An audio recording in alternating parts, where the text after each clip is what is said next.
కక్షలు, కేసులు, వేధింపులు, హత్యలు. ఈ పేరు వింటే ఆంధ్రప్రదేశ్ రాష్ట్రంలోనే కాదు ప్రపంచంలోనే గుర్తుకొచ్చేటువంటి వ్యక్తి జగన్మోహన్ రెడ్డి. అటువంటి వ్యక్తి ఈరోజు హింస గురించి, హత్యల గురించి మాట్లాడుతూ ఉంటే రావణాసురుడు వచ్చి రామాయణం చెప్పినట్లుగా ఈరోజు ఉన్నటువంటి పరిస్థితి. ఎందుకంటే మనందరం కూడా చూసాం, గత 5 సంవత్సరాల పాలనంతా కూడా ఎక్కడ కూడా ప్రజాపాలన అనేది మనకి కంటికి కనిపించల. 5 సంవత్సరాలు కూడా రాక్షస పాలనే ఆంధ్రప్రదేశ్ రాష్ట్రంలో మనందరం కూడా చూసినటువంటి పరిస్థితి.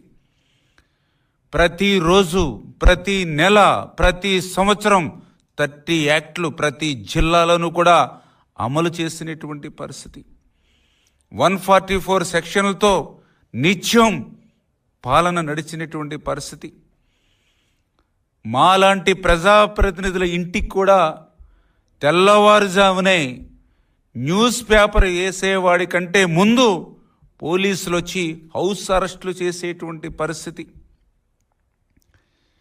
ఇటువంటి దుర్మార్గమైనటువంటి నియంతృత్వ, నిరంకుశత్వ పాలన నుంచి మొన్న జరిగినటువంటి ప్రజలు విముక్తి కోరుకుని తెలుగుదేశం, జనసేన, బీజేపీ, ఎన్డీఏ ప్రభుత్వానికి అఖండ విజయాన్ని, ఆంధ్రప్రదేశ్ రాష్ట్ర చరిత్రలోనే ఆ చరిత్రనే తిరగరాసేటువంటి విధంగా మొన్న ప్రజలు ఏదైతే 175కి 164 సీట్లు ఇచ్చి ఏదైతే ఎన్డీఏ ప్రభుత్వాన్ని గెలిపించారో, ప్రజాప్రభుత్వాన్ని ఏర్పాటు చేసుకున్నారో, దాన్ని చూసి వార్వలేక ఈవేళ జగన్మోహన్ రెడ్డి తప్పుడు రాతలతో, ఈవేళ తప్పుడు ప్రచారంతో ప్రజల్ని మరొక్కసారి మభ్యపెట్టాలనేటువంటి ఆలోచన. ఎందుకంటే జగన్మోహన్ రెడ్డి చరిత్ర అంతా కూడా అబద్ధాలు, అసత్యాలు. ఆ రోజు కూడా ఒక్క ఛాన్స్ అని ఆ రోజు అధికారంలోకి వచ్చి ఆంధ్రప్రదేశ్ రాష్ట్రాన్ని ఏ రకంగా అయితే ముంచేశాడో, 2014లో రాష్ట్ర విభజన వల్ల జరిగినటువంటి నష్టం కంటే 5 సంవత్సరాల జగన్మోహన్ రెడ్డి పాలనలో ఎక్కువ నష్టం ఏదైతే జరిగిందో అందరూ కూడా గుర్తించినటువంటి స్థితిలో మళ్ళీ మరొక్కసారి అటువంటి అబద్ధాలు, అసత్యాలతోటే మళ్ళీ ఈవేళ ప్రజల్ని మోసం చేయాలనేటువంటి ఆలోచనతో ఈరోజు జగన్మోహన్ రెడ్డి పనిచేస్తున్నటువంటి పరిస్థితి.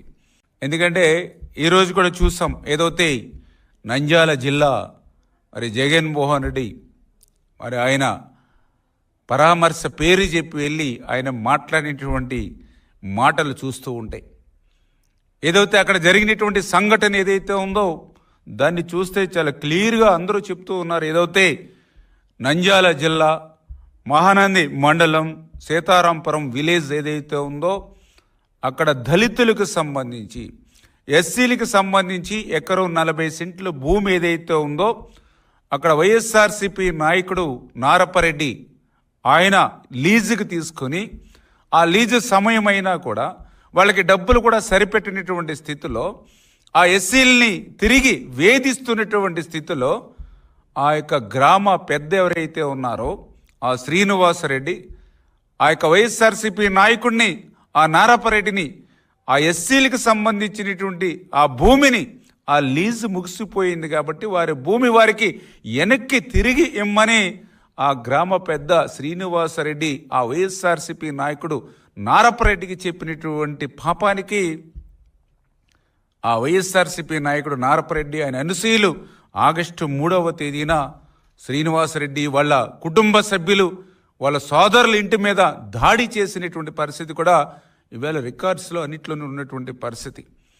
అటువంటి స్థితిలో 2 కుటుంబాల మధ్య జరిగినటువంటి తగాదాల్లో సుబ్బారాయుడు చనిపోతే దాన్ని కూడా రాజకీయ రంగు పులిమి తెలుగుదేశం పార్టీకి అంటగట్టేటువంటి విష ప్రయత్నం ఈరోజు జగన్మోహన్ రెడ్డి చేస్తున్నటువంటి విధానం.